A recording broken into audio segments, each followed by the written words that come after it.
పర్యటించిన చంద్రబాబు రెండవ రోజు ప్రజల నుండి వినతి పత్రాలను స్వీకరించారు. చిత్తూరు జిల్లా కుప్పం నియోజకవర్గంలో కుప్పంలో ప్రజల నుండి వినతులను స్వీకరించారు చంద్రబాబు నాయుడు. కుప్పం ఆర్ఎన్బి అతిథి గృహం వద్ద మొదటి రోజు పర్యటన ముగించుకొని బస్సులో బస చేశారు చంద్రబాబు. రెండవ రోజు ఉదయం ప్రజల నుండి వినతి పత్రాలను స్వీకరించారు. అనంతరం ఆర్ఎన్బి అతిథి గృహం నుండి శాంతిపురం, రామకుప్పం మండలాల్లో జరిగే సభలకు బయలుదేరారు. ఆర్ఎన్బి అతిథి గృహం వద్ద తెలుగుదేశం పార్టీ నాయకులు మరియు కార్యకర్తలు భారీగా చేరుకొని చంద్రబాబును కలుసుకున్నారు.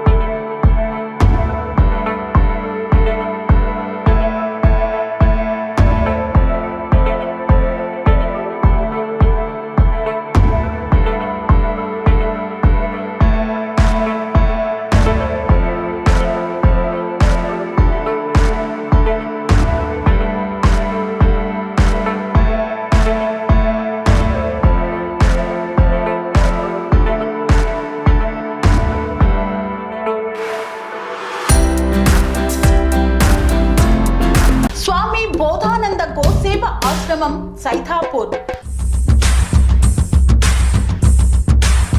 జ్యోతిష్యం, వాస్తుశాస్త్రం మన పూర్వీకులు మనకిచ్చిన వరం. దుర్గాదేవి, కాలభైరవ ఉపాసనతో వాక్సిద్ధి పొందిన శ్రీ శ్రీ బోధానందగిరి స్వామివారు మీకు ఎలాంటి సమస్యలున్నా, వాటిలో ముఖ్యంగా ధన నష్టం, ఆరోగ్య నష్టం, భార్యాభర్తల మధ్య గొడవలు, ప్రేమించుకున్న వారు దూరం అవడం, ఎన్ని సంబంధాలు వచ్చినా పెళ్లి ముడి పడకపోవడం, రోడ్డు ప్రమాదాలు, అప్పుల బాధలు, వ్యవసాయంలో నష్టాలు, పెద్దల మాట పిల్లలు వినకపోవడం, ఆరోగ్య శాంతి, గృహశాంతి, మనశ్శాంతి లేకపోవడం, ఇలాంటి సమస్యలు ఉన్నట్లయితే ఒక్కసారి స్వామీజీని కలవండి. మీ సమస్యలకు తగిన పరిష్కారాన్ని పొందండి. అంతేకాక అన్ని రకాల వ్యాధులకు గోపంచగవ్య మరియు మూలికా వైద్యం చేయబడును. నమ్మకంతో రండి, ఆయురారోగ్యాలతో వర్ధిల్లండి. మా అడ్రస్ స్వామి బోధానంద గోసేవ ఆశ్రమం, సైథాపూర్, వీరభద్రస్వామి గుడి దగ్గర, యాదగిరిగుట్ట. సంప్రదించవలసిన నెంబర్ 9849213754 మరియు 9618034138.